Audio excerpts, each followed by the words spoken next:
Hello, everyone. This is Rick, and welcome to Astral Club. This is Amphibia Blood in the Water. Before we get into it, just want to mention Patreon. If you'd like to support this channel on Patreon, as many of your fellow Astral Club members are currently doing, you can do so. When you join, you get advanced episodes on Sunday, a library of downloaded episodes for your podcast app, Patreon email, and a new chat room where everybody can talk back and forth. And if this is something of interest to you, you'll find a link in the description. Next up, private lessons. If you'd like a lesson to learn how to astral project, be more than glad to work with you. All you have to do is go to the description and you'll see an email there. Just request some more information. If you recall from the last Saturday episode, you will see, well, it'd be 2 Saturdays now, I guess. I returned to Amphibia, and I titled it Vacation to Amphibia. I don't know if that was the best title, but that's what I came up with. And if you haven't watched that yet, check out Vacation to Amphibia, just so you know you won't be left in the middle of a story. But real briefly, for those who don't like homework, I returned to Amphibia, which is a planet that I progressed to in the future, to where there was a civilization of intelligent amphibians on that planet. I had encountered a powerful woman there, met her family in the past, and had established a relationship with the people, had gone to their Return of the Water celebration, which was very interesting. And especially at the end when the orgy broke out, but that was a little much for me. If you're interested, check out that episode. That'll be in the Alien playlist in Astral Club. But most recently, I had returned there to. I'd been given an assignment to end child sacrifices, and I came up with what I thought was an elegant solution to maintain the form of their religion while removing the more dark components of it. And there I had saved a child who I had met and I had, bonded with to a certain extent. I named her Rose because I couldn't pronounce her name, but I named her after my daughter. So there was a special connection there, and I was able to help save her. When I returned recently, in the episode Vacation to Amphibia, I had found that I went a little bit further in time than I had expected. And I had arrived just in time for the, I guess you might say, funeral of the woman that I had met.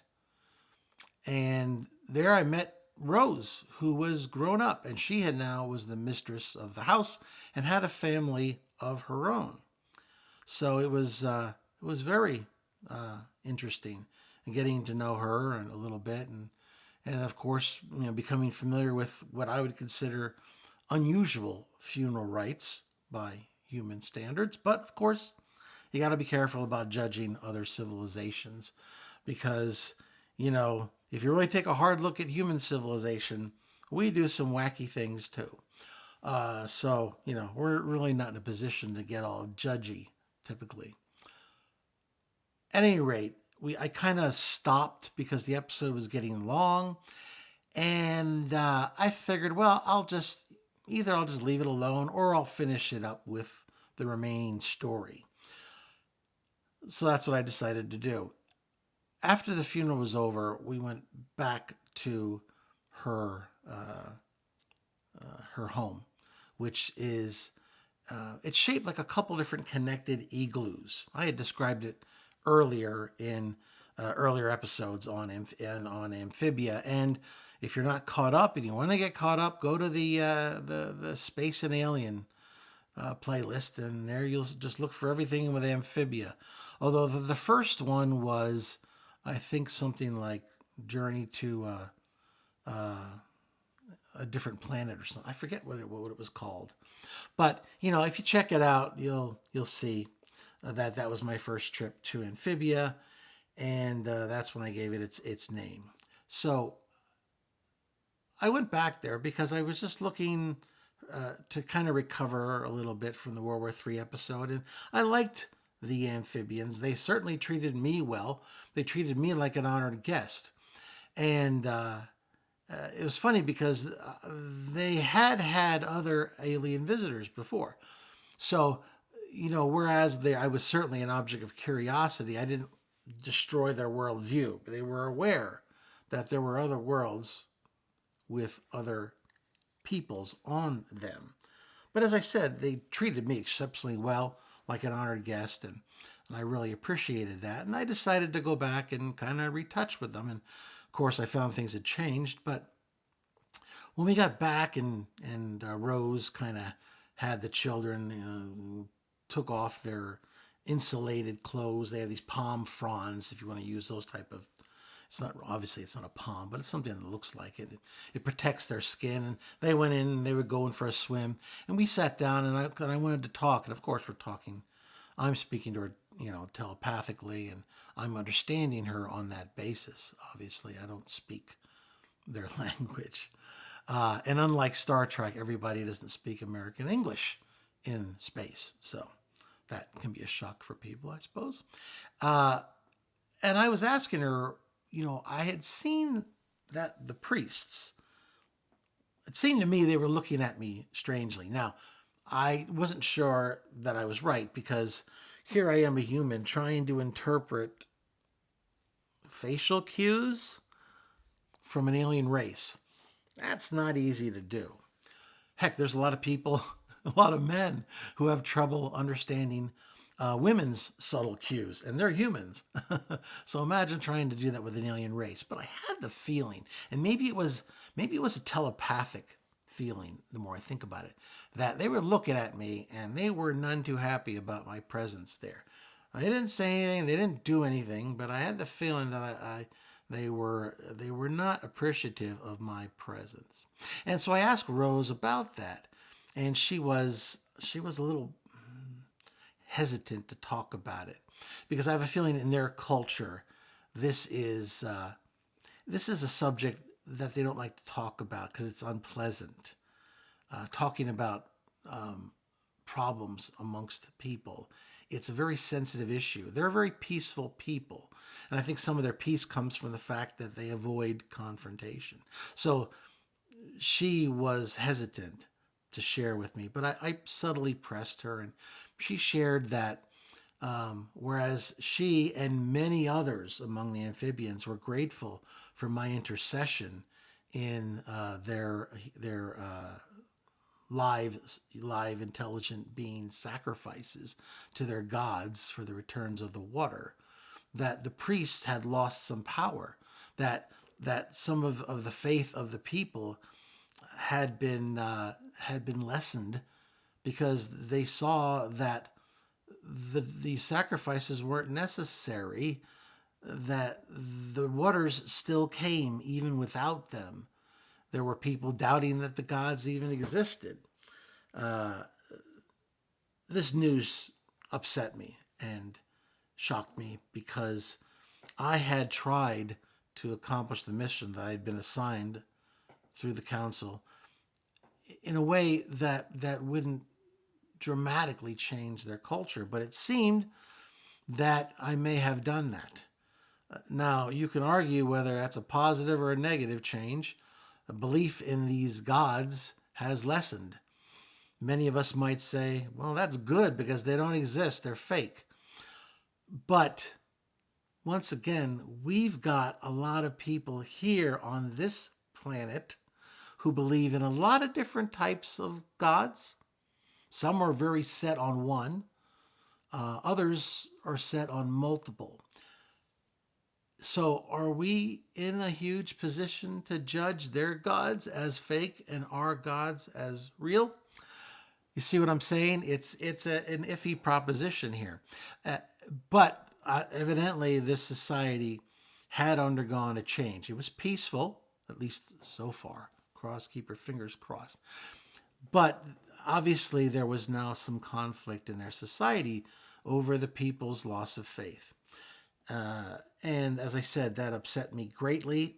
but I didn't know what I could do about it because, quite frankly, I thought about that anything else I would do to try to counteract that um, interference might only just make things worse. We then went off that subject because I could tell it was extremely uncomfortable for Rose to talk about this type of subject to me, an honored guest in her home. So I let it drop because what was the point of dragging it out anymore? We talked more and I learned more about her. She had taken over her mother's position.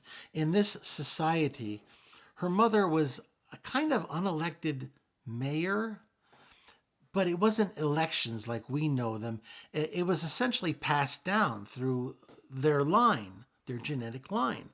And it passed through the mother, and it was the females who would wield these, like you say, kind of mayoral powers, if you want to put it in that kind of context.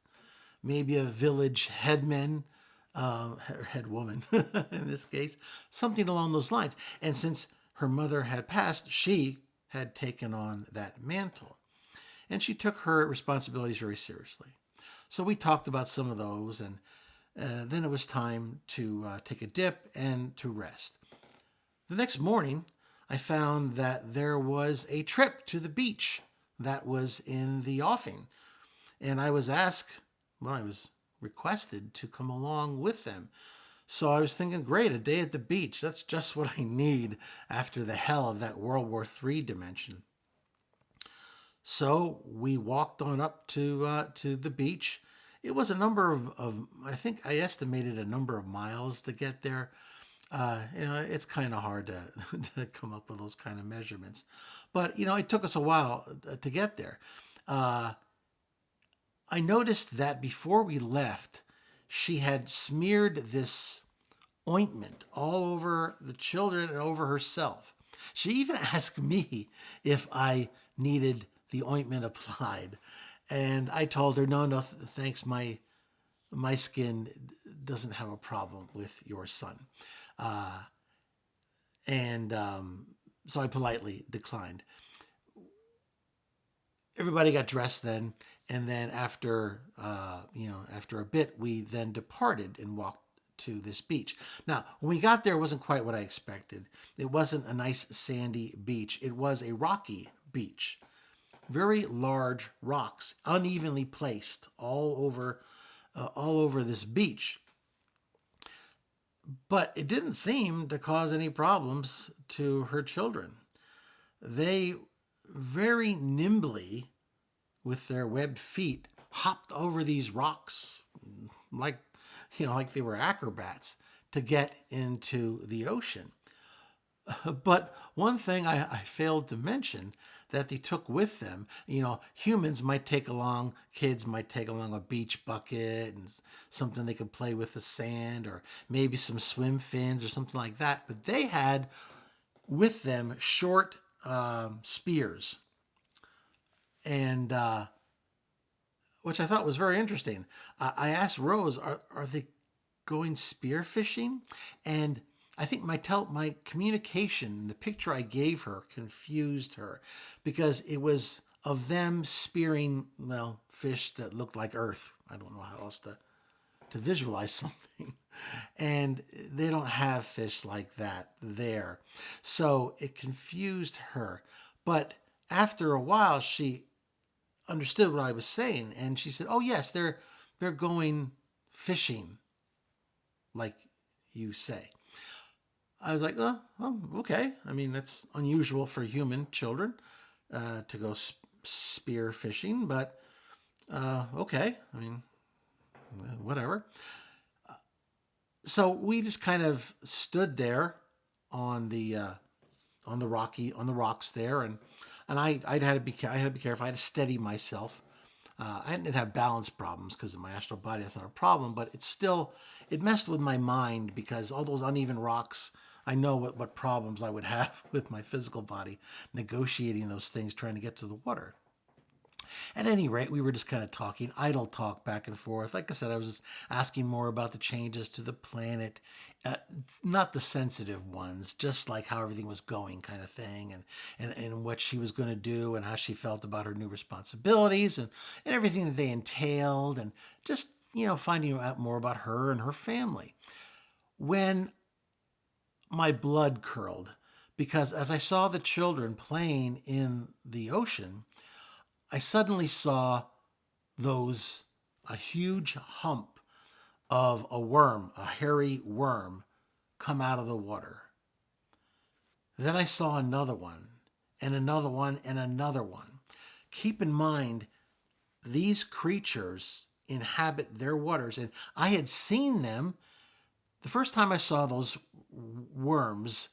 I saw them during their Return of the Waters games in their stadium, and they let these things in, and the men hunted them with their spears. And these worms were huge, 20, 30 feet long. For metric folks, let's say they were anywhere between the size of 3 grown men to the size of, say, 5 grown men, whatever that is in meters. And I'd seen them hunted. They were quick, they were vicious, and they had fangs on them. But they had been dispatched quite easily, from my standpoint, by these hunters in these games. But here there were her children in there, and I saw this. And I saw these worms, and I saw what they did when they tore apart the bodies in the funeral ritual. So I immediately started panicking. I alerted Rose, and I started making my way to the ocean. When I'd gotten over the rocks and I was getting ready to dive in, when I was stopped by Rose, and she looked at me quizzically, asking me what the problem was. I couldn't believe she was asking me that. I said, "Your children are in the ocean with those monsters. We have to get them out." She said, "Don't worry." She said, "They're just fishing." Using my terminology again. I was like, "What?" She said, "Oh, yes, don't worry about it. They have been trained almost since birth in these hunting techniques. It's a custom, and it goes back to our ancient roots. We hunted these things for food. Don't worry.